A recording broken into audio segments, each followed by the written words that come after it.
James Long. Thank you very much.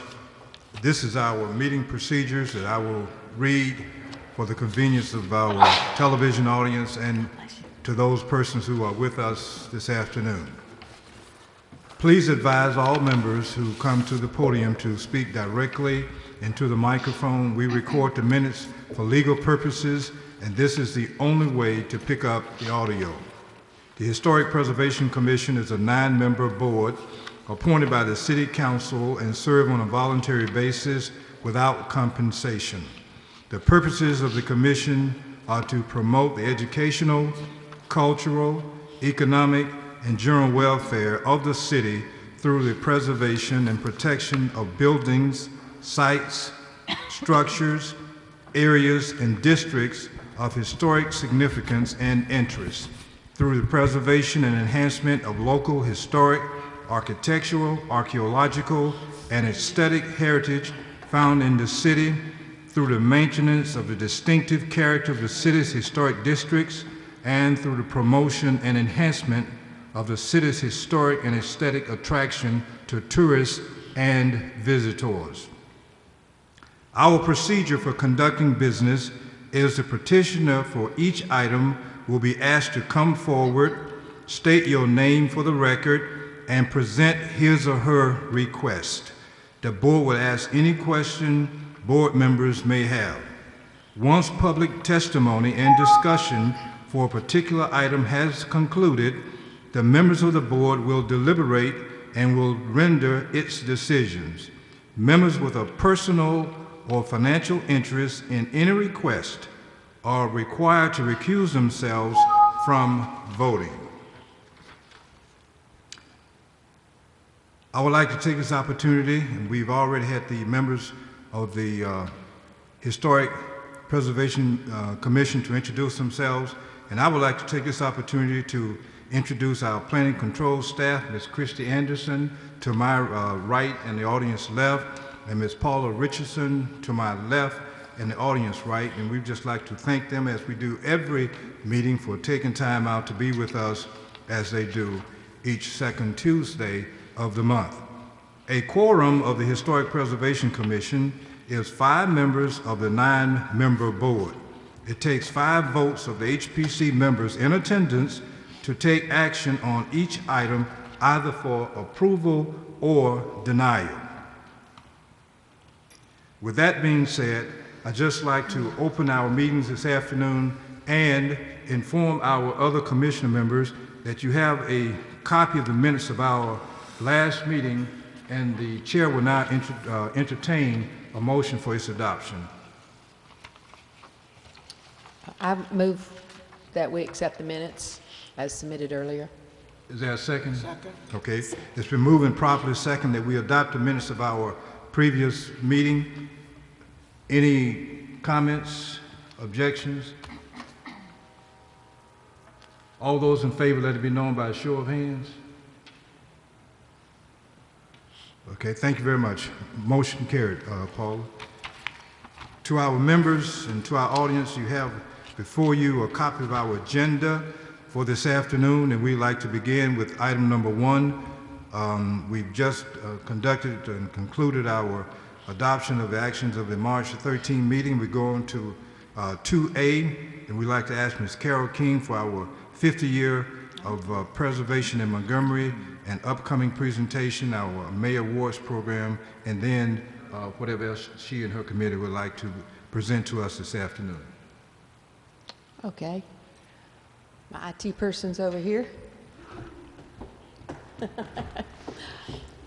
Thank you, Dr. Bailey. We're going to look real quick here. We're going to go through 50 years in just a few minutes of historic preservation in Montgomery. These are our early preservationists. Milo Howard, can you say what? Can you take it off? Okay. Wasn't unloaded. Uh-huh.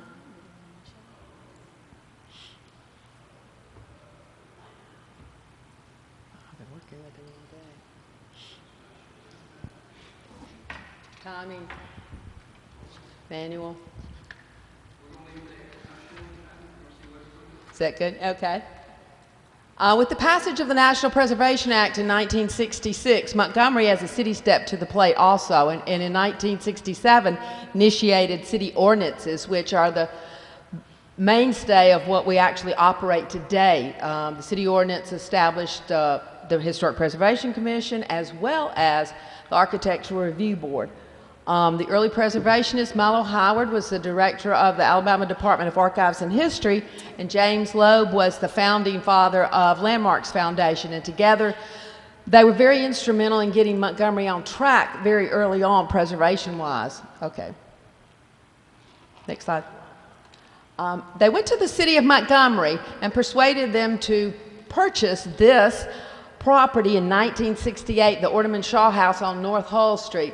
It's a diamond in the rough, but they knew exactly what it was. It was an 1850s townhouse, one of the very few examples of urban architectural style that was existing in the state of city of Montgomery. And if you see in the upper right-hand corner, it actually had its original outbuildings with it as well, kitchens, slave quarters, laundries as well. Next. And over the next 4 years, brought in archaeologists and restoration architects from all over the country, as well as decorative arts consultants, to furnish it as it opened in 1971 as a house museum, the Orderman Complex, that we know today. Next. Next. And from that actually began the underpinnings of what would then become North Hull Street Historic District, or now Old Alabama Town. Next. The house next door was in its original site. The Campbell Cottage is also an 1850s structure. Montgomery was reeling from what was happening to other cities all around the country, only though we had a double whammy with two interstate systems bisecting us. I-65 and I-85 were tearing up our center city, as well as the urban renewal movement, which the retail spaces had gone to the neighborhoods on the outer end of town, and all that was left was very few businesses downtown as well. So we were looking to revitalization in different types of arenas here. Next. The Campbell Cottage was restored and opened in 1974 and became income-producing, a commercial piece of property. Next. And then we began purchased property all along North Hull Street and began to start moving in other structures that were going down around town as well. Davis Cook is an 1850s Italianate structure also that was up close to the top of the Gold Weight Hill at 5 Points. A few images of before, and then next. After. Also what happens to these properties is they become income producing and go back on the tax rolls as well. Next. In 1976, actually, the Murphy House was endangered. A lot of you know it, sitting down there on Bibb at Madison, and the Waterworks and Sewer Board of Montgomery stepped to the plate on a restoration job on this particular 1850 structure as well. Next. And next. And today it has a new life on the agenda of a new hotel, I believe, the Boutique Hotel, which will be the 2018 and 2019 life ahead for this particular one. And one of the odd things, the train shed, yeah, go ahead, train shed's good. Train traffic was dying in Montgomery, and the station and the shed itself were sitting there, but the shed itself is what is such a remarkable piece of architecture. It, at that particular point in time, had a real noted type of construction, such as the one you would find on the Eiffel Tower. It was this very innovative at that particular point. It was built in the late 19th century, and ours had fallen into great disarray. The structure itself, at that point in time, the shed belonged to the city of Montgomery had purchased the shed, and the land below continued to be owned by the train companies, which I think was CSX. Landmarks Foundation, go ahead, next. borrowed $100,000 from the National Trust for Historic Preservation and restored the shed itself. As you can see, one of the biggest things was the stained glass on the two end gables. The size of it, securing the roof. They then did a large fundraiser and paid the $100,000 back. Next. But the station itself continued to sit there in disarray, no train traffic, nothing was happening with it. And a private individual stepped to the plate, Jim Wilson, and in the mid-1980s, restored the train station itself. Next. Okay, next. Yeah, go ahead. Martin Barnes' house is a really unusual house hidden up underneath all that Victorian adornment. It actually was sitting right on the edge of the interstate down Court Street. It's one of Montgomery's very earliest houses, 1834, and it was moved to Old Alabama Town because of the encroachments upon it. Next. It actually had been turned around at some point in its life the other way, so we turned it back around with the front facing the street. And it's a really interesting example of the late federal architectural style here in Montgomery. Next.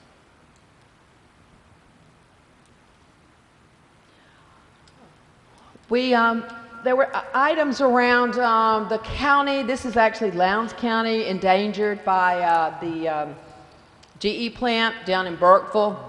And EPA, under federal regulations, said you've got to take care of these cultural resources. So the Hagler House came to Montgomery to live at Old Alabama Town. Next. And several of the other structures went on to Fort Toulouse as well. These are all 1840s, really nice pieces of vernacular architecture. And that's a really fun image of the house going across the cow pasture there.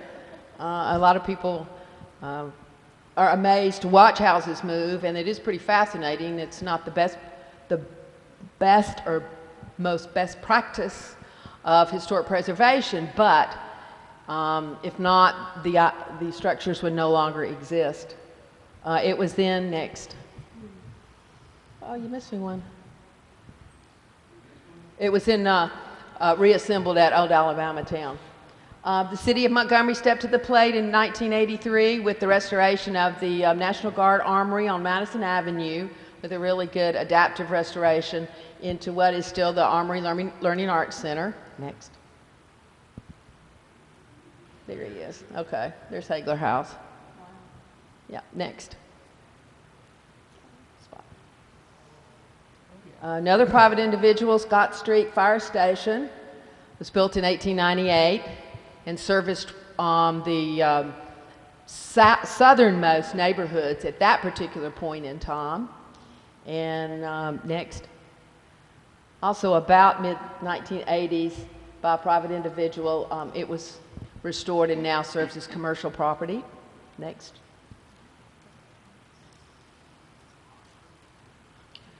The Fifth Avenue of Montgomery, or South Perry Street, runs right there by High Street toward the interstate, was filled with lovely mansions like this. Kennedy Sims' house was built in the 1890s, and it's documented in 1894 up in the right-hand corner in something called the Artworks of Montgomery, which was a large portfolio of early photographs of early photography of later houses. Next. Both Kennedy Sims and the House of Mayors on South Perry Street found private individuals to restore them and became income-producing commercial properties. Next. Also going downtown on Dexter Avenue, the Central Bank, better known as the Klein's Building, has a very rich history from the antebellum period. It was the Central Bank of Alabama as well. And next. He got a restoration job in 1985 as well as the little mansard roof behind it. There's that little building that's is still back there behind it as well. Next. Private individuals within the law firm of Balch Bingham on Dexter Avenue at Court Square, step to the plate on this one. This is the Winter Building where the telegram to fire on Fort Sumter was actually sent out from, and has a very rich history. It's kind of a neat piece of Italianate commercial architecture from the antebellum period here in Montgomery. Next. Another Lowndes County house, the now Young House, better known today as the Young House Restaurant. One of the things that we'll see on our very last slide is the research that goes into creating the restoration of these structures, especially the ones that have come to Old Alabama Town, to make sure that they get put back to their original state. Next. Which is now the Young House on North Hull Street. Its little vernacular saddlebag structure on the back came with it. You know, in Lowndes County, it had been a cookhouse, and it came with the structure when it moved to Montgomery. Next. In the mid-1970s, all of this was happening all over in what were older residential houses that were being turned commercial. But Lower Commerce Street, the last block right by the tunnel, was pretty endangered too, as you can see from this particular structure. Ruston Stakely took one corner, and Jackson Thornton took the north corner. They're on North Commerce Street. Mr. Loeb took this little building there on the right, and then they began to work on that. These are all tax credit projects. In other words, they were monitored by the Secretary of Interior through the Alabama Historical Commission, and are very quality restorations that sort of hold their value to this day. Next. This is part of the street front today. I think there's still a few structures that are left to be resurrected on Commerce Street. Next. William Knox, who had done Central Bank, or the Klein Building, on Dexter Avenue, he also built this house, Knox Hall, for himself on South Perry Street, right before you get to the First Baptist Church in the 1850s, and to this day is probably the grandest mansion that still remains in the city of Montgomery. In the right-hand corner, it's documented in 1907. In the main screen, it's 1894 documentation in the artworks of Montgomery as well. Next. Up underneath what became later an apartment complex, totally lost, and oddly enough with the name of the Martha Stewart Apartments, as they were being demolished to make way for a parking lot, this structure surfaced out from underneath it. Now, not the columns, but the main body of it itself, and it became one of Landmark's largest challenges through private individuals as well also. But this is a really good shot of recreating the brick columns that we could, ascertain what were there from all of those earlier photographs. And I believe today it has a new owner and will have a new life fairly soon. Next. Yeah, there we go. Next. Next.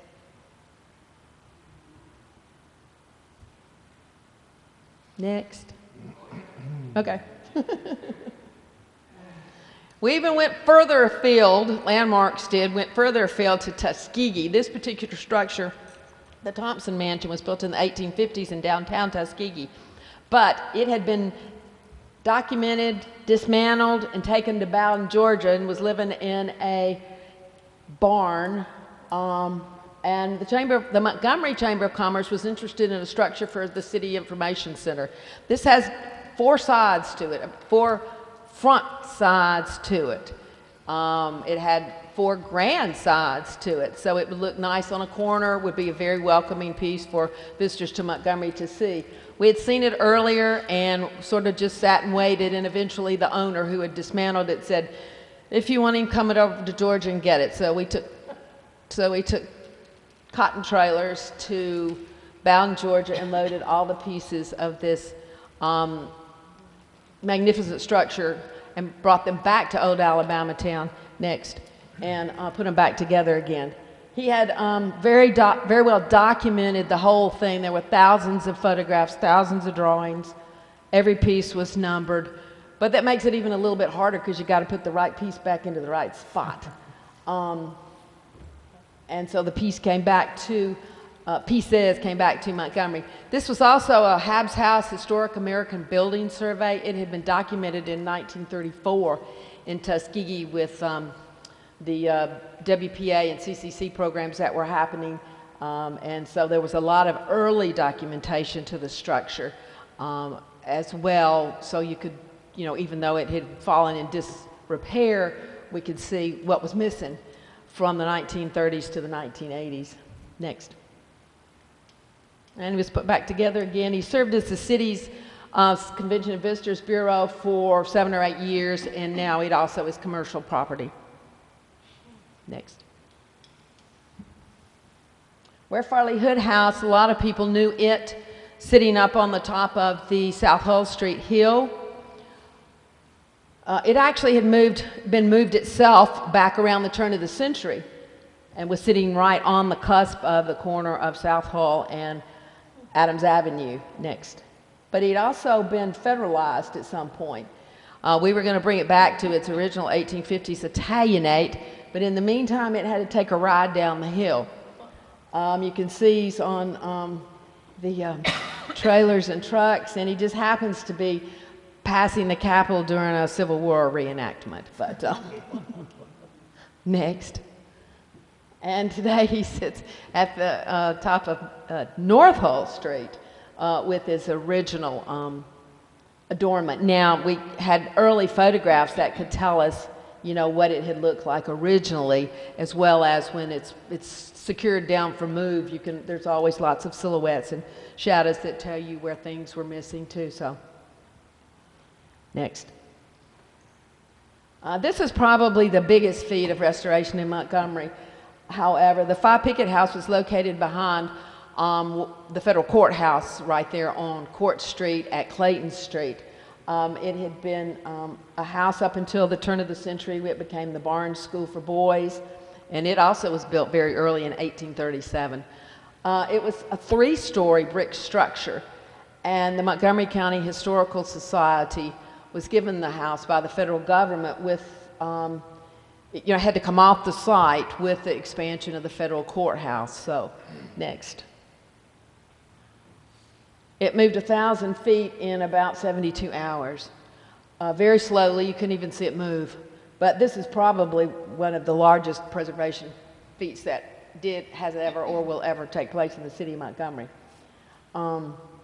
With winches on both ends of it, pulling it up the Court Street hill right there by the hilltop, by the that Court Street at Clayton Street. Next. And now it sits up on Court Street in Mildred, restored to its Italianate 1830s original look. Next. Southern Poverty Law also went in on that Adams Street. No, that's Washington at Hull, and there were several historic properties sitting there when the new office building was built that had to be moved to make way for that. Cottage Hill took one of the particular structures, the Dorsey House, next. And Dorsey House and its cookhouse came down to Old Alabama Town. They're both antebellum structures and live down there now. Next. There we go. There we go. There's Dorsey. Okay, next.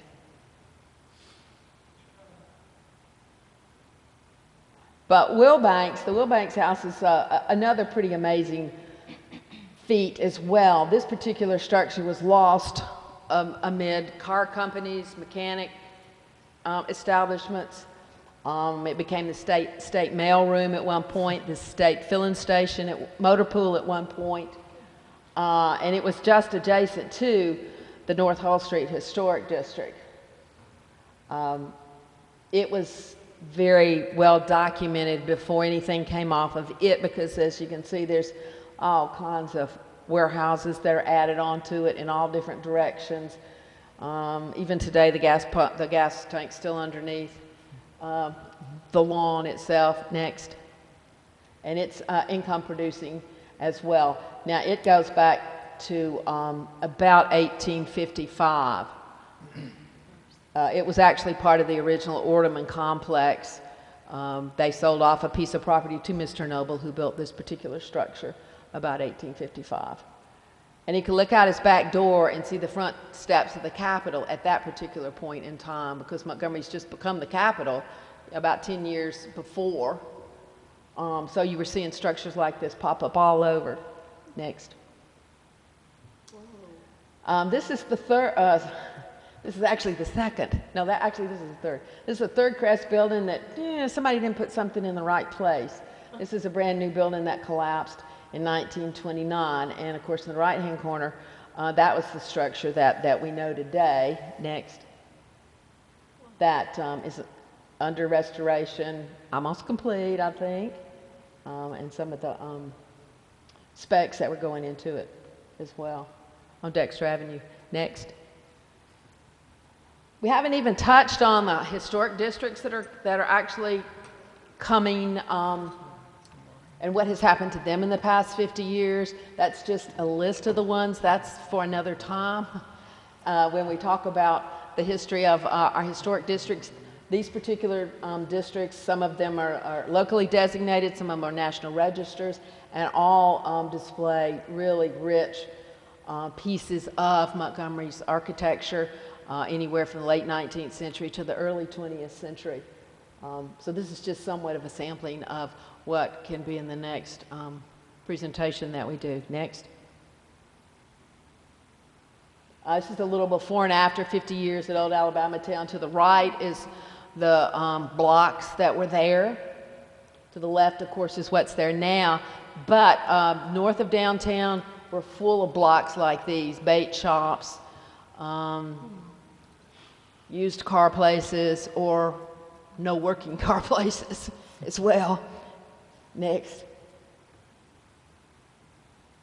And that's for you, Dr. Bailey. That's Miss Neely moving a house. we like to end everything with that, because without a lot of her research and knowledge, we would not be able to follow through on the restorations to prove the significance architecturally and historically of all the structures that have been restored here in Montgomery in the past 50 years. Thank you. Anybody have any questions? The Hagler, I need to speak into the microphone. Yeah, speaking to the microphone, yes. The Hagler house, is that George Hagler in that group? Lowndes Counties? So at the Montgomery County Archives, we've done some research on that family and their plantations, of which we know they have 2 in Montgomery, but I'm wondering, given that information, they might have had one in Lowndes. I think they're all related. Well, yeah. Yeah, but these people are right over the line, right over the county line. Yeah, I think so, yeah. At 82. And the cemetery is still out there in the parking lot of the GE plant. I'm going there this weekend or next. Okay. I have a question. Yes. Yes, sir. Yes. At the very beginning of your presentation, you recognized 2 men, one of them Milo Howard. Right. I note that in my neighborhood we have a Milo Howard Park. You do, right. It's tiny, but it's Milo Howard Park. You do. Well, he was a very significant 20th century historian. He was the director of the Archives and History for a while. He died very young. He died in, I believe, 1979 or 1980. He was right after Congress enacts the National Preservation Act in 1966. It establishes this position called the State Historic Preservation Officer, better known as the SHPO, in each state. Each state has this official. And in Alabama now, it usually runs with the director of the Alabama Historical Commission, but earlier it ran with Milo at Department of Archives and History. So he was our state's first SHPO, and was involved in preservation all over the state as well, and all the different projects that were popping up. Any other comments, questions? Anyone? Did anyone recognize some of these old pictures that took you back? Not me, but Yes, in terms of what Montgomery looked like a couple of decades ago. Will Banks Tire Company and some of the others. That was really interesting to see some of those old photographs. And one of the things that I want to point out is that I immediately noticed when I was listening to the narration that our narrator has a passion for what she was talking about. Yes. Those items lives with her. It's just not a job. I got schooled by the best. Right, we're talking about somebody who actualizes in discussing that. The places lives is what she said here in Landmarks Foundation. And the reason I'm emphasizing that is that that's the position we would appreciate people with the Historic Preservation Commission adopting, a kind of identification, a kind of association with the various subjects of which we are part of, to take a kind of personal interest in these kind of things. And that's why we appreciate so very much the presentation that we just heard. And I just want to say, regarding the Murphy House, we're going to try to get someone to come here in a month or two and talk further about the Murphy House and just give us a feel for what has happened to the Murphy House recently and something about the history of the Murphy House. So we can make certain that we have informed our audience from a very up-close perspective of what's going on with the Murphy House. So as we leave that discussion, there's anything else that's popped in anyone's mind that you want to ask about the presentation? Okay, thank you so very much. And now, our May Awards program. Okay, application and review, that's me, and selection. We've Go got something else first on the agenda. I'm sorry. Revamping the historic sign program. Yep, okay. Yes. Because I would like to suggest that we suspend the current sign program, since Arch Lee now owns the company that makes our signs. We cannot buy signs from Mid-State Advertising any longer. I hope that will motivate you to come up with a new sign. I believe we're almost there, aren't we? I don't know. Should I hand this out? I don't know. I know Cindy's put together some things. I don't know if anybody else has anything or not. And I dredged up some stuff that I had come up with several years ago when she came up to my office yesterday.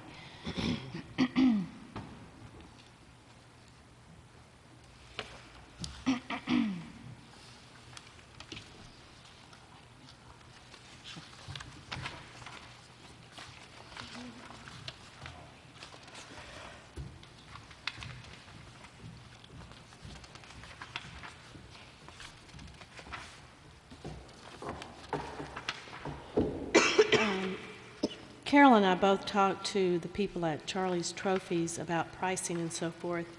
But they need to know exactly what we want before they can really quote us prices. So in speaking to Christy, it was like, this is what we currently have. And then the other, oh, you put some goodies in here, okay. The other are some ideas of what we could have.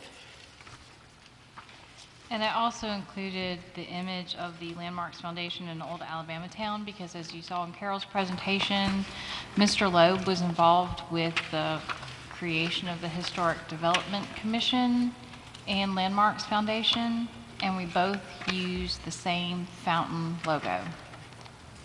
And if we need to do a new sign, I think it's time to rebrand and have something different from what Landmarks is using.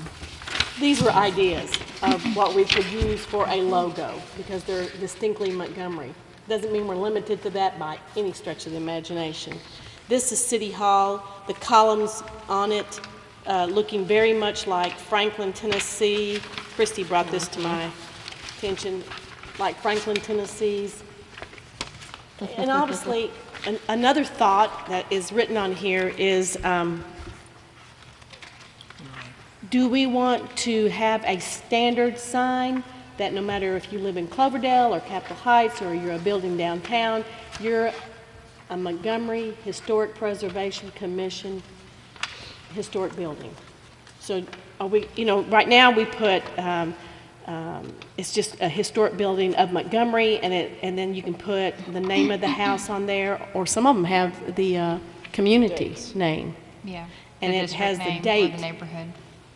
So we could simplify it. One, keep costs down. Two, just to make it more notable. There's a lot to consider. My big thing's durability, long lasting. If the house can last 100, 200 years, You're the right. sign ought to. The prices on bronze and aluminum is quite expensive. I don't know what the price would be if we had 100 made up or something. But, so I've requested from Beverly at Charlie's Trophies to get a price for the resin. Should last. I don't know. And They do it. I had spoken to her several years ago, and they can do a slightly smaller version of a metal sign like we have, where they can actually like print photos on metal. And I brought in a sample. I think most of you were not on the board at that time. That it's supposed to be UV resistant. So doesn't it's fade out. possible to keep a format similar to what we have with some different artwork, or go to something completely different. But I think we talked about it yesterday. Affordability is an issue for a number of our neighborhoods. We don't want it to be so inaccessible that only the folks in Cloverdale can afford to buy a sign. Where all you rich people live. So I think that will be a factor, Yeah. or would should think be a that- factor to consider. I would think that we could probably have a design and it be available in multiple formats. If you wanted to buy bronze, you buy bronze. It'd probably be the same design but different material. It's possible. That kind of gets to the question of our budget is due soon. To get any benefit in a price break, say we standardize it, and you just get something that says Historic Preservation Commission, Historic Building in Montgomery, whatever. And you don't personalize it, you don't put the date of construction on it, and we have to buy 100 of them. I'm not sure we can buy 100 bronze and 100 resin. It may be that we give someone permission to go and get it on their own, with your blessing, that they could go get a bronze one and pay for that. I would think the cast would be the same, but I don't know. Aluminum's not much cheaper, yeah. So there's a lot to consider. Because as we did the signs, the system that had been set up before, we ordered like 100. We had to prepay for the 100. And as people came in, they did the lettering with the district or the house name and the date of construction, which, not a big deal. They were vinyl letters that they applied to a metal sign. The ability to do it was a 3-color screening process, so that's why they did so many at once. I don't know that it would be such an issue to be able to actually print on metal, which they can do at Charlie's Trophies as far as personalization goes. I'm not sure about the cast type plaques. I think the cost would ramp up if we customize those. If we customize, but if we standardize. Because every cast would have to be different. Right. Which would mean a new mold, a new setup, and a new sign. Right. I guess I haven't been to a meeting in a while, but I mentioned when we did meet the first time that it seemed to me it would be possible to have a standard signage, and then if you wanted to personalize it, you could just have another piece. You're talking about adding an additional piece, like the name of the house? Yes. I didn't talk to Charlie's Trophy about that. I did, just. That could be something someone could do on their own. Yeah, you could always do that now. Yeah. I've got a clay tile craftsman sign on one of my porch columns that says Dexter's Haven. It's the name of the house. So, so how do y'all feel about having a standardized sign versus a personalized sign? I like that idea. It would cut down on paperwork, definitely. It would and promote the Historic Preservation everybody Commission. look This is the alike, seal, yeah. right. And promoted properly, it could, you know, it will stir Right. people wanting to replace their existing signs faded out and new ones. ones, yeah. especially if the price is, you know. Right. If the price is right, and one thing we talked about that we can do, you know, we've sent out postcards to the addresses in the district saying this property is located in the historic district. We can do the same type of thing with a brochure or a postcard when we roll out a new sign program and let everybody know and really push, you know, promoting, you know, this is what we're doing now. Get one before your neighbor does, kind of thing. Okay, we'd like to just get everybody involved.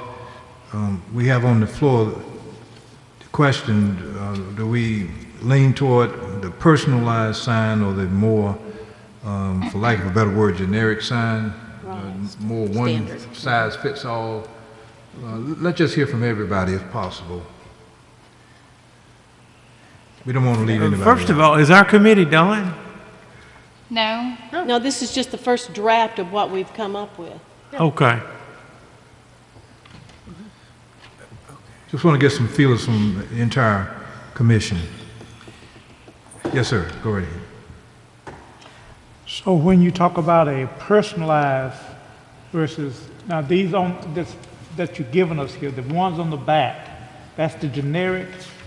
Yeah, that's an example of a generic sign that you find in Franklin, Tennessee, letting you know that this is a historic area of Franklin, Tennessee, which was established in 1799. And the gray Montgomery Historic Preservation Commission sign with their city auditorium, is that a generic sign that you're talking about? Could be. Could be, yeah. Yeah. Any of these are potentials.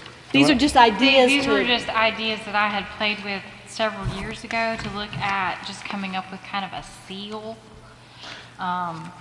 It certainly doesn't have to be that. Well, I kind of like the pattern.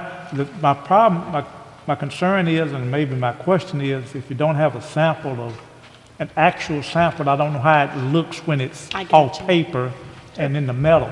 Gotcha. And that would be my concern. I think we could get some samples to bring for you to touch and feel. I mean, it wouldn't be a sample of what the actual sign looked like because we don't know what Right. it's going to look like yet. But I'm sure we could borrow some different sizes and shapes and materials and let you all look at them. That may be helpful. Yeah, that's cool. Go right ahead. Go right ahead.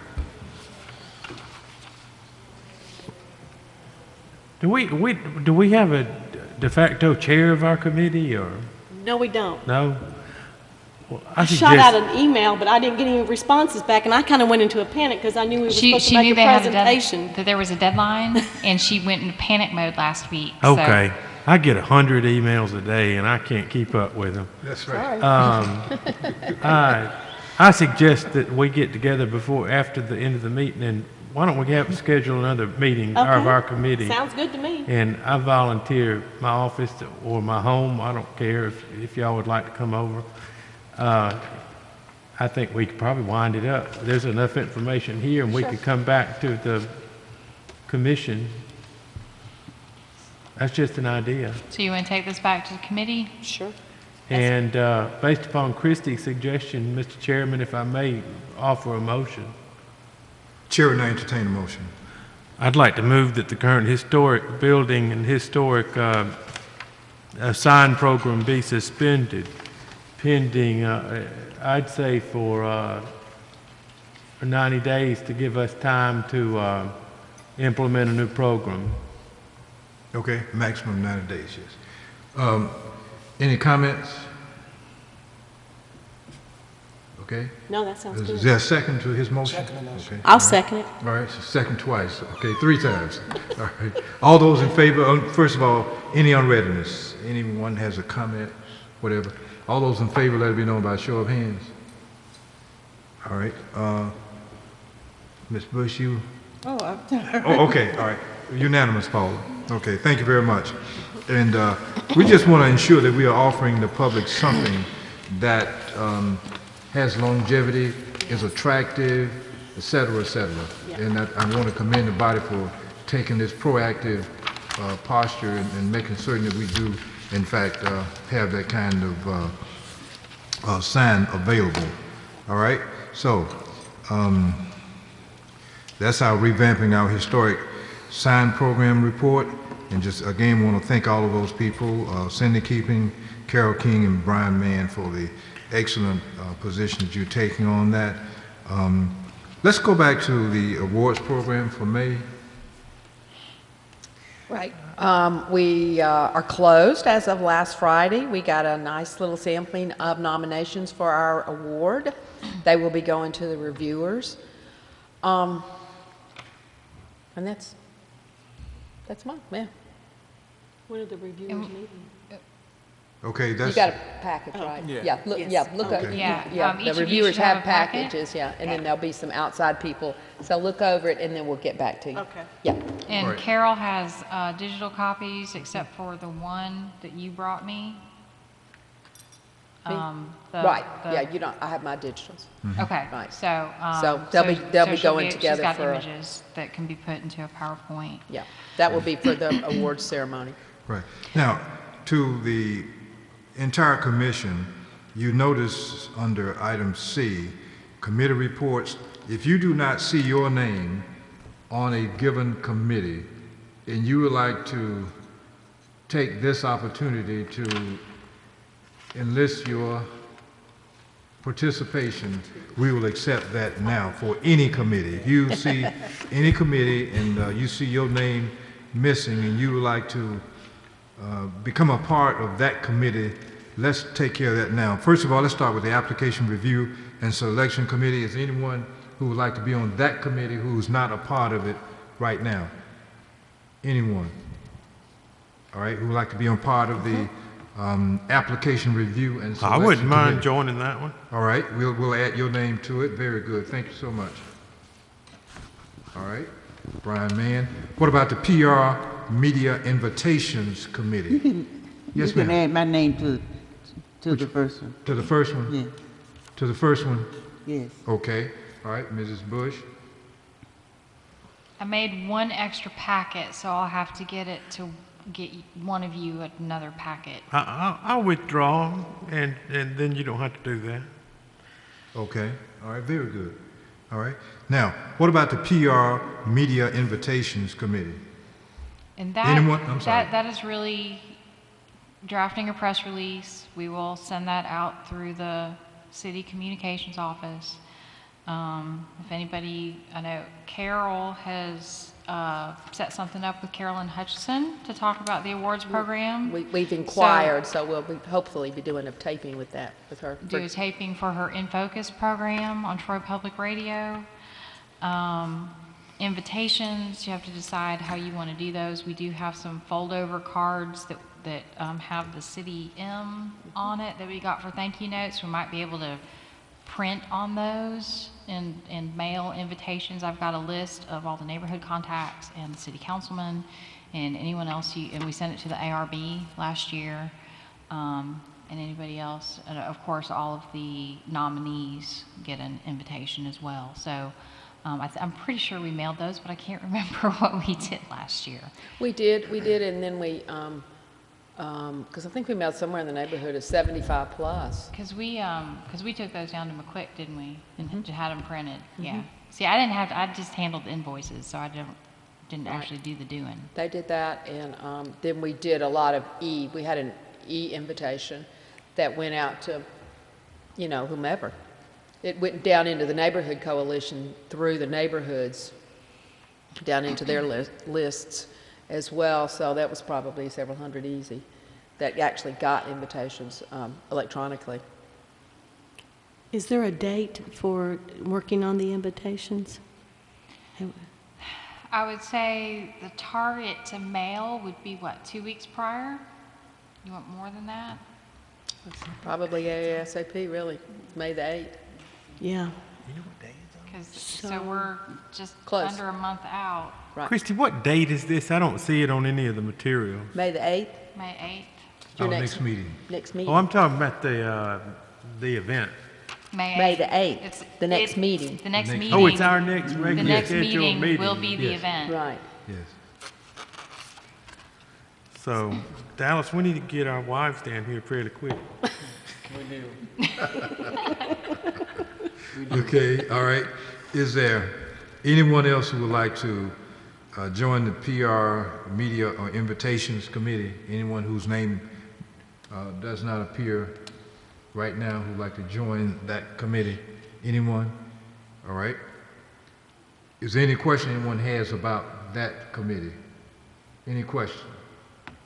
So everyone is clear on when our awards program will be held for the month of May, be at our next meeting here where we are meeting today.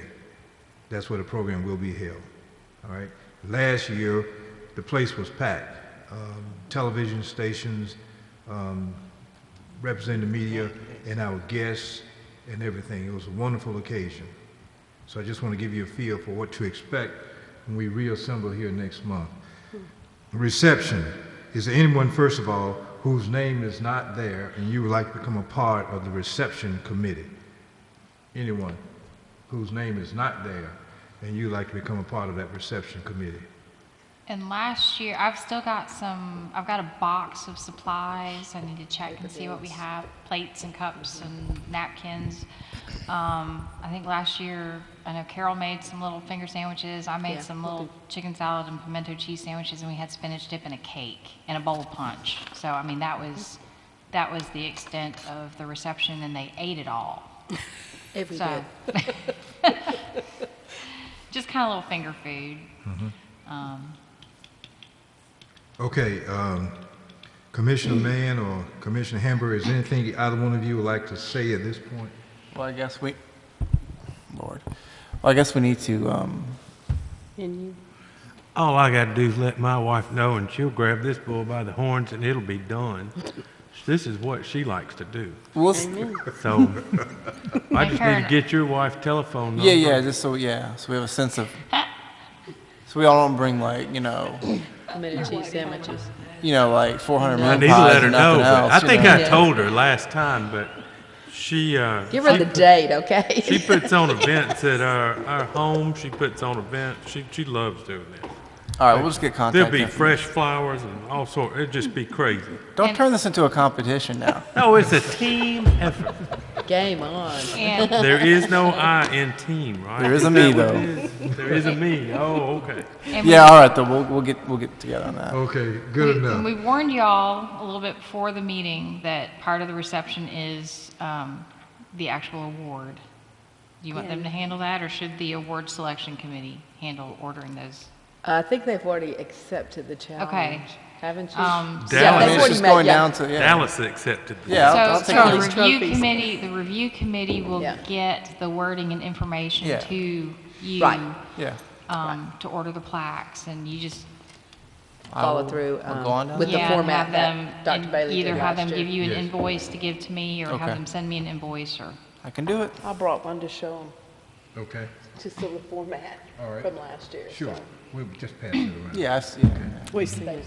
Let me say to the commissioners, other commissioners, we would appreciate if you arrived around 5 o'clock, no later than 5 o'clock on that day, because we move chairs around and move tables around and those kind of things in terms of getting everything in place. I will be here around 4:30, no later than 4:45, so if you can come no later than 5 o'clock, we're in good shape.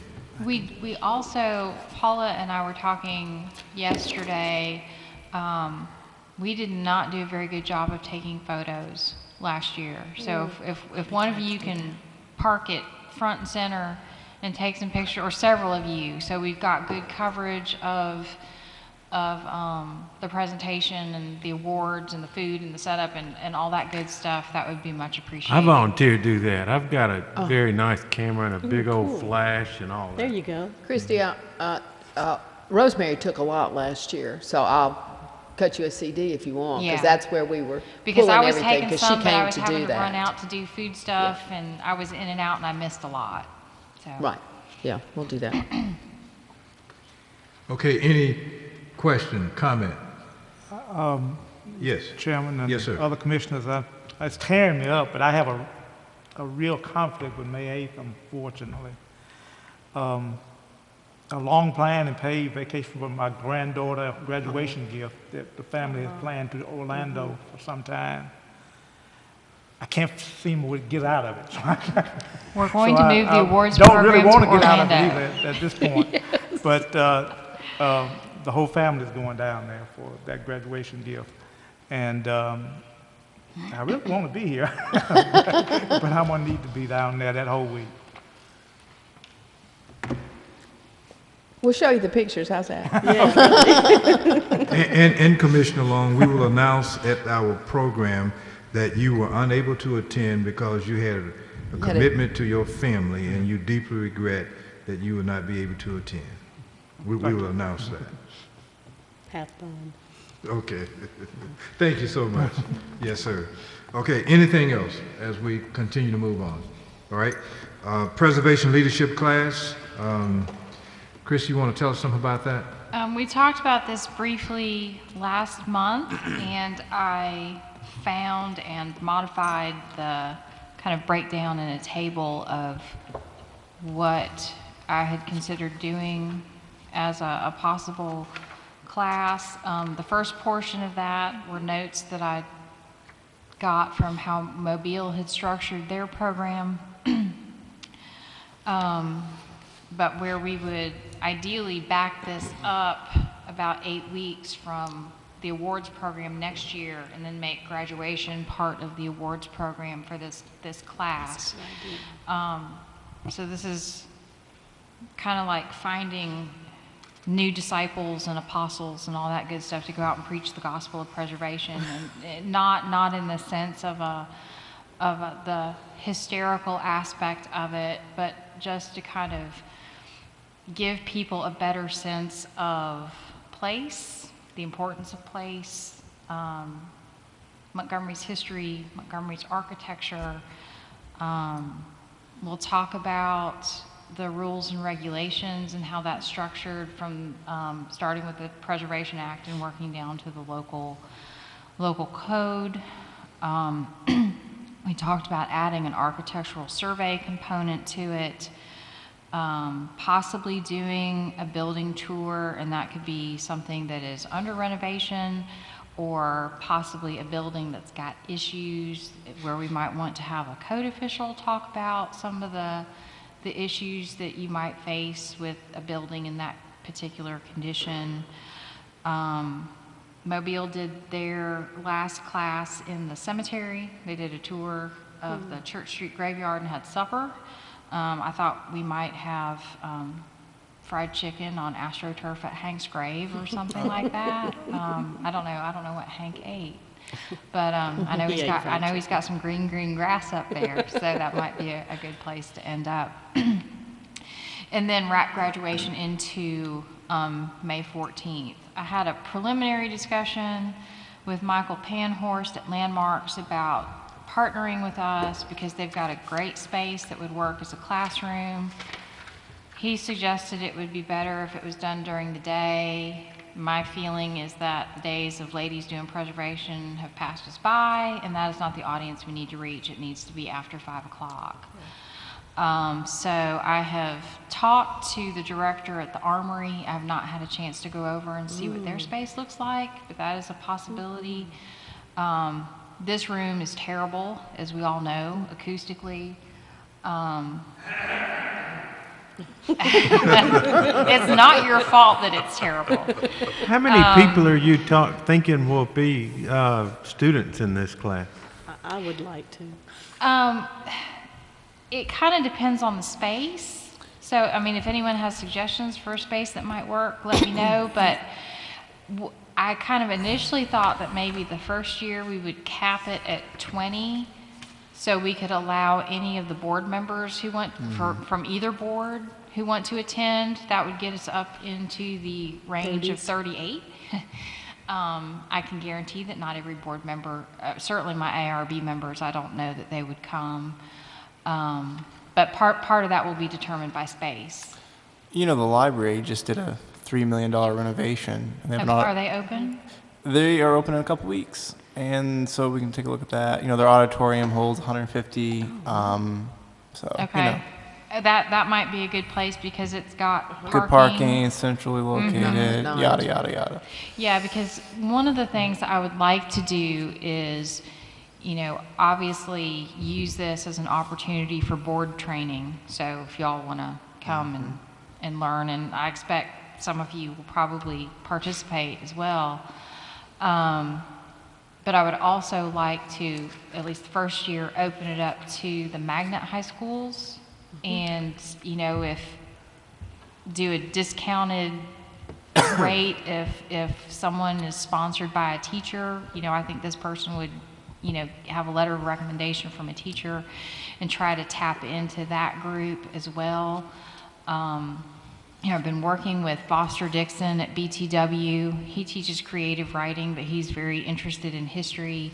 And one of the things that he has been trying to do with his students is to kind of convince his students that Montgomery is not a place to run away from, that there are interesting things and interesting people here, that you may go away, but it's also a place you might want to come back from. So he's trying to kind of broaden their horizon. So I think the folks at BTW would be very receptive, and I've also been working with folks at Brewtech, so I think that we might get some interest there.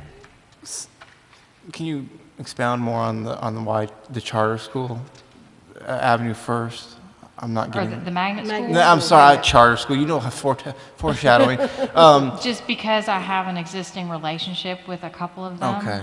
As far as sending them something and it not getting chucked in the mail. Yeah, or in because the I just think trash. about like Lanier High School. You know, this talking about historic thinking about historic preservation. I mean, here is this bill. You know, so I was just Yeah, and like I said initially. Yeah, you know, yeah. we might not get any response Right. at all. I don't know. I just have a working relationship with those two schools. Okay. And think that we might get a foot in the door starting there. I mean, they're going through so many changes right now. right. I don't know. It's a good offer, special credit or something. But, you know, Dr. Starks at BTW was interested in if we could develop a historic preservation curriculum, introducing that as part of their curriculum. Good. Wow. So, I mean, that's why I say start there, because They have an we've already started some of those discussions. One of the things, Christy, we need to have AV. Oh, absolutely. Yeah. We've got to Wherever have it something is. where we can show I mean, we've got some portable PowerPoint. stuff, but, you know.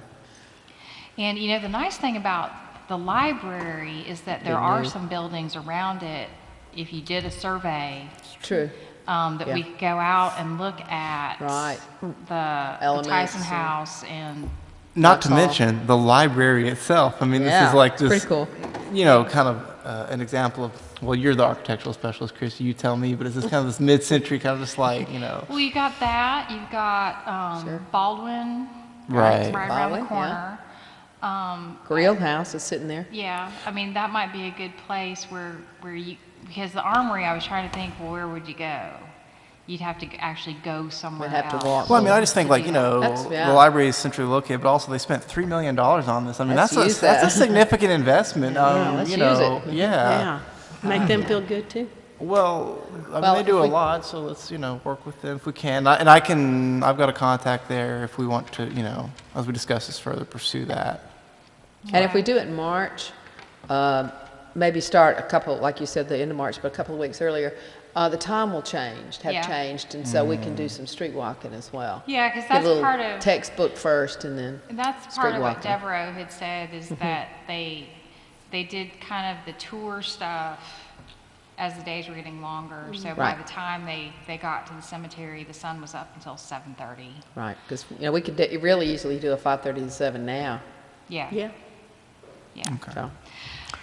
So if anybody has any ideas for speakers who could cover some of this stuff, or venues, I think the library is a good Yeah, suggestion. I like the library. I do wonder, talking about speakers, if we couldn't snag someone from the Center for Historic Preservation at MTSU, considering that they already do a fair amount of work in Alabama anyway, particularly Selma, I And I believe. think someone around here has a contact. Oh, who could it be? We're actually talking about, I've suggested that they be the ones to do the Montgomery Civil Rights Survey, too. Right, the We thematic. just got a grant. Nice. I'm lost here. Montgomery Civil Rights Survey? Right. I've suggested that the powers that be contact MTSU. Oh yeah, absolutely, definitely. So who would you think? A Well, student? Van oh no, well West? if we, Van West, I wonder. I mean, his schedule is pretty heavy, but he's also kind of, he's heading towards the end of his career. We might be able to say, hey, come on, one last, Buy you a beer. buy you a beer. No, but I mean, really, MTSU Center for Historic Preservation, the Southeast is like known as sort of I don't know what the term, not an institution, but their Long-standing. work speaks for itself, long-standing. They're a regional institution based in Tennessee, essentially. Oh, possibly. Yeah. One Okay. time, I participated in a leadership class up in my former stomping ground of Elmore County, and every time we had a class, we met in a different place.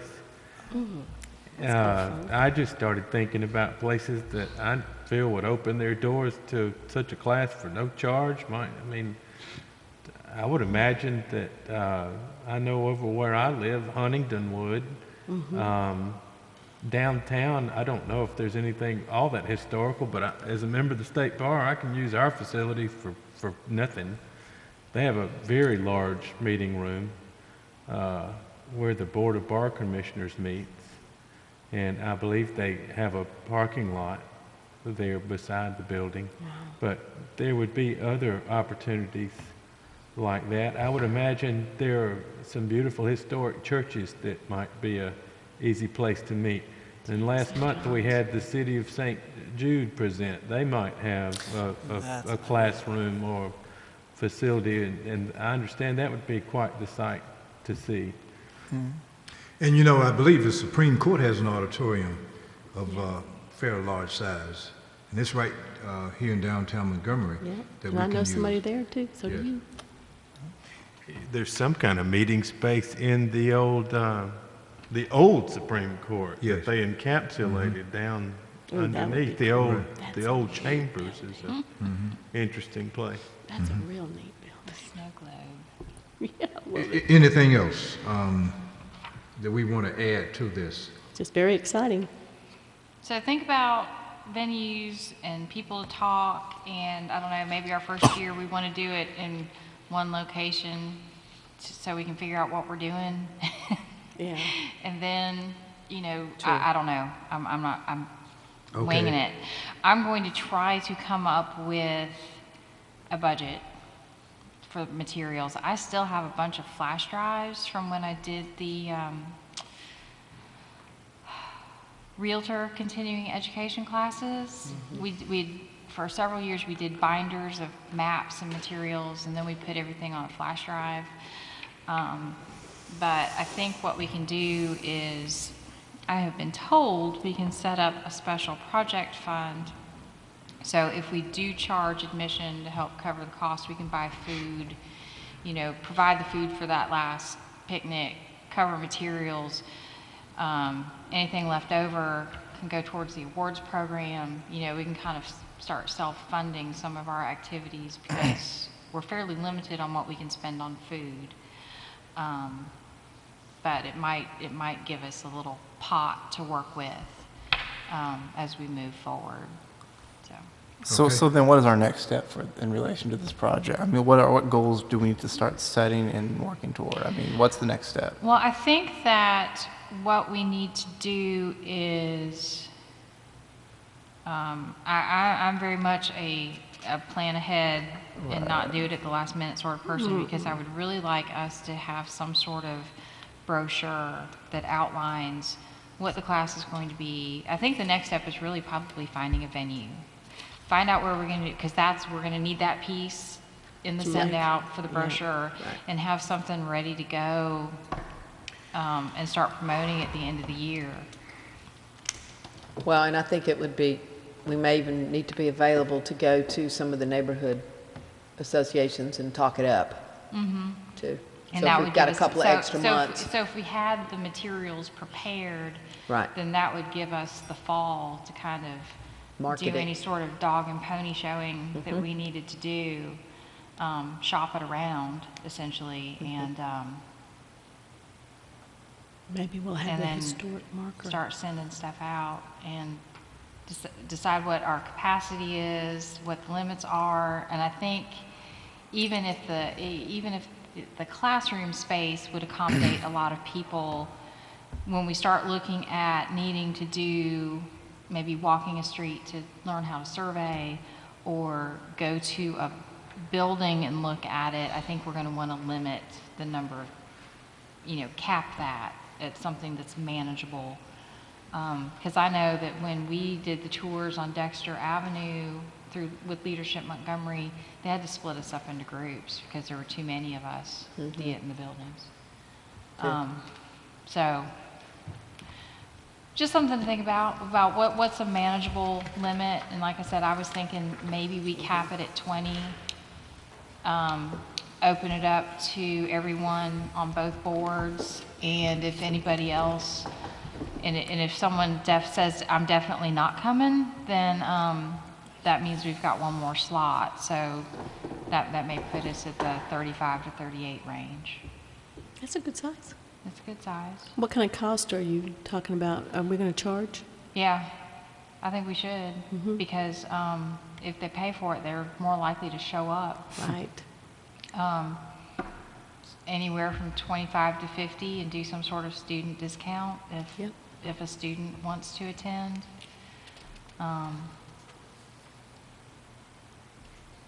Particularly, I know that the Armory setup is that if you charge a fee for the class, they take like 10 to 15% of your fee. So I don't know if that's space that is free to use or not. So we might be better off somewhere else that we could use.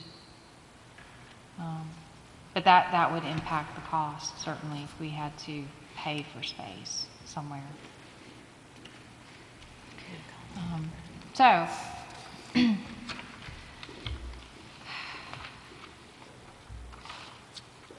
So maybe we can look at nailing down a date and a location.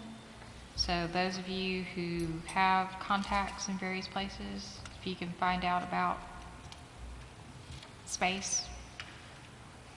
Okay. And we can start putting together some materials with pretty pictures on them. Yeah. Yeah. Good plan. Okay. Okay, anything else? We have Preservation Month resolution. Yes. Has everybody had an opportunity to read that? There is also, we have also sent wording to the mayor's office, and right now it looks like, I think we've asked them to adopt a resolution May 1, which is the first council meeting in May, which I don't really see any need for them to do it at an April meeting, since it is their first meeting is May 1st. And as the last I heard, the mayor was fine with the language, so that should move forward. So I figured maybe y'all should adopt a resolution too.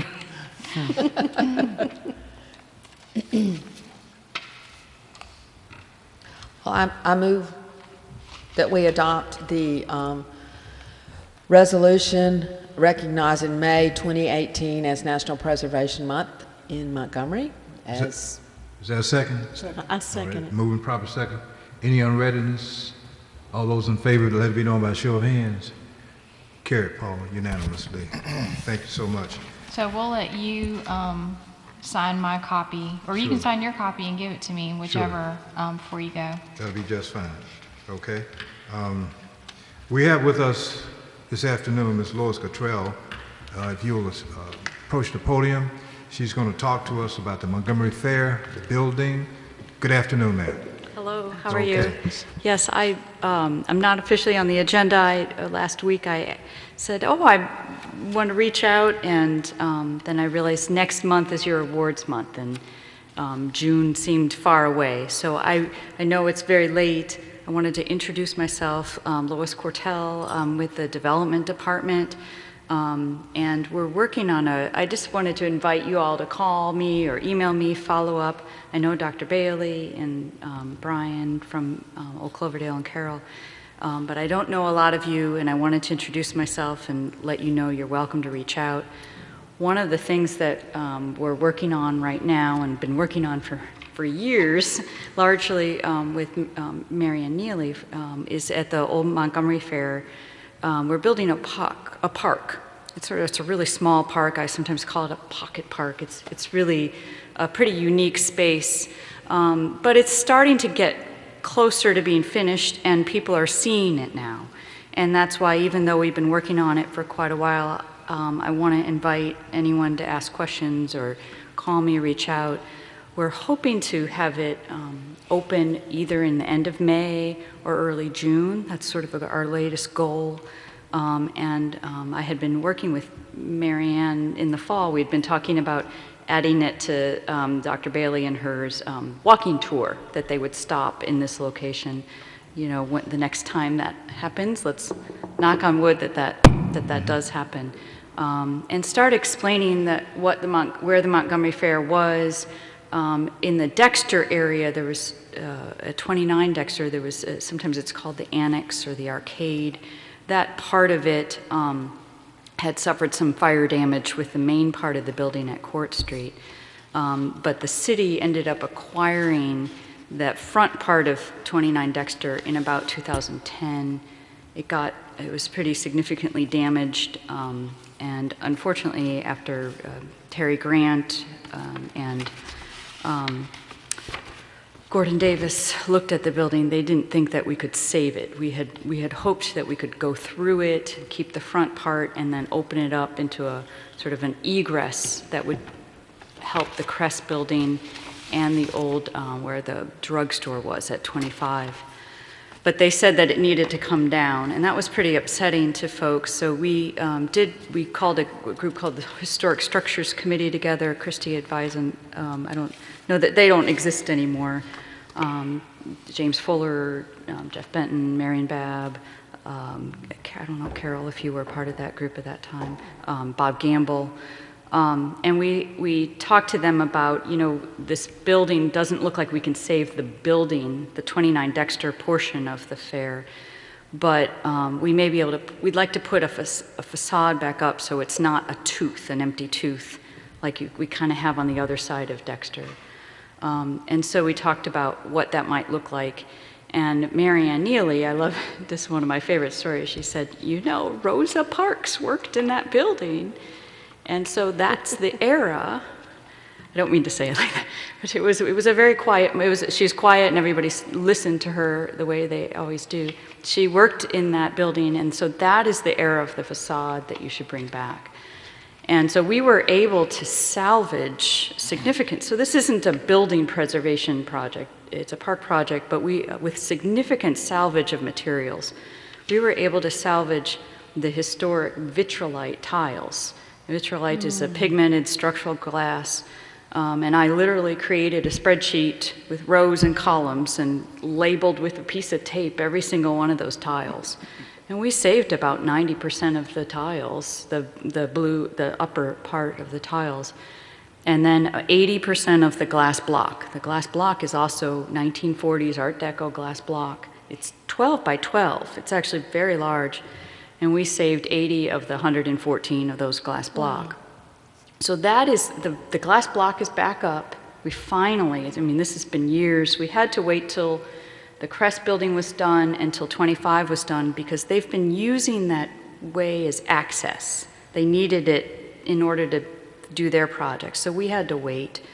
And we had significant drainage issues that a lot of the project was doing drainage. And it's a deck because you cannot put lateral pressure on the adjacent basements. So it's a really unique architectural project, even though it looks simple. And I hope maybe in June, July, we can give you tours and talk about what we've done here and explain the salvage. And we're pretty proud of the salvaged materials. And now as they're going back up, that vitrolite is really getting some attention. It's about half up. We had gotten the name of there's only one guy left who does this, Tim Dunn, a vitrolite specialist out of St. Louis, Missouri. And the Alabama Historical Commission had given us his name. We reached out. He's quite a character, and he'll be around. And so he's putting this really old material using stone to trim it. So it's a really unique, interesting facade, and we hope that we can start some conversation really just in this about what it was there. We're working on a brochure, we're working on historic information, and we're working on getting people, adding it to tours. So we're really just at the start of this now, and I wanted to just let you know who I was. If you have a question, reach out, and in the future, if you want me to come back on a structured agenda, I'm happy to do that. Any question? Comment? I read an article about the park and the glaze, so that I'm really excited about seeing it. Oh, great. I'm That happy to sounds show neat. you. Yeah. Good, thank you. What's vitrolite? Vitrolite, it's a glass tile. It's structural, it's very heavy. I think it's been pressed, and so it's a heavy pigment. And the tiles are like 2 by 2. They're huge, and they weigh about 5 pounds per square foot. They're very heavy. That's the best I can do. We have there's a preservation brief I can send you. No, I know what you're referencing. Yeah. I didn't know that's what they called it. Yeah, some current versions they call Carrera, but I guess they're slightly different. And they don't make it in the U.S. anymore. Is part of why there's only one guy, and he's going around salvaging from other buildings, so that we were able to put back our own vitrolite, and he's putting it back where it was, because I had labeled it. So and the pieces of tape are still there. It's unique. I guess in the 30s and 40s, there was a lot of modern, like Main Streets used it, and theaters. There's a theater in Alabama that used it. I discovered on the Foshi building across the way near Kuko's, there was some peach vitrolite, and we spied it, and we knew that they wanted to take it down, but we were able to have this specialist come and at least salvage it. So they aren't going to reuse it, but at least we have salvaged the material so it didn't get broken. So it's going to be like a little courtyard park with a shrubbery, greenery, and maybe a little fountain or something like that? Exactly. It's sit grasses. It's very. We're trying to make it peaceful. It's a garapa deck with some fairly modern benches. They've used the High Line as their inspiration. And then canopy? Maybe a canopy in case it rains? No, it's open. So you walk through the facade, this grand facade, and then it's wide open. But because you're right next to two very, 3-story buildings, it's a really unique kind of urban space. And we're hoping that because of the historic information about Rosa Parks working there, that we can get people to reflect and recognize, and it's sad. We lost this building's gone, but we're at least trying to honor what was there and explain it. Montgomery Fair was an important department store years ago. And just for your information, fellow commissioner. Yes. I think I was about 4 years old right after I actually got here. Speaking to you, Mike. I was about 4 years old, and I still have the picture that I took with the Easter Bunny. I laugh every time I see it. That's great. I was thinking at that store. That's what I represent. Well, and the archives have these pictures of Santa Town going through, and it's very, a lot of people have these memories of going there, and so I do think, even though you sort of walk into this space, I hope that it'll bring back some special memories. Will there be photos or anything of the old Montgomery Fair? Oh, yes, absolutely. And that's where Mary Ann Neely she's been collecting and sending and reviewing, editing. It's only until, a couple months ago that went quiet. But we've got a lot of photos. The other thing that has happened very recently is that the Buffett Foundation, about a couple of years ago, had uncovered an archive, I'm sure Dr. Bailey knows this, of materials from Detroit of Mrs. Parks, and they sent them all to the Library of Congress. And so the Library of Congress has, within the last year, started releasing some of these materials, and one of the things we found is an 8-page letter written on Montgomery Fair stationery, Letter to a Friend by Rosa Parks. And it is amazing. She talks about how employees were treated in the Montgomery Fair. It talks about the bus segregation. Random things about her job as a seamstress, that she worked on men's clothing. It's an amazing letter. I'm happy to send the link out. And we just, these are fairly new materials since before we started working on the project, but her script is lovely. And so we're thinking of ways, how can we, incorporate this into art and other, really get creative.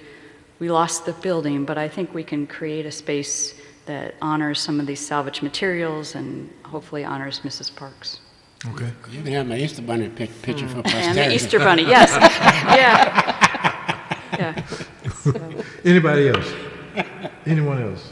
Okay. All right. Thank you very much. Feel free to come back. Thank you. Thank you. Okay. Enjoyed it. Thank All you so right. much. Okay, as we wind down this afternoon, is any commissioner with a comment or anything you like to say, any observation that you like to make as we begin to close out this afternoon?